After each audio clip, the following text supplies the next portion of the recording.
የደስታ ዘመኔ ከሷ ጋር መጣና ይገሙ ላረገኝ እድሌ ምተቃና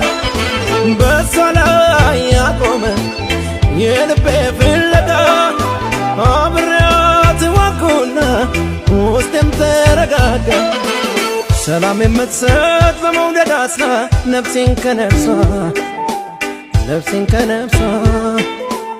አይሆንልኝም ለአንድ ቀን እንኳን ለመራቅ ከሷ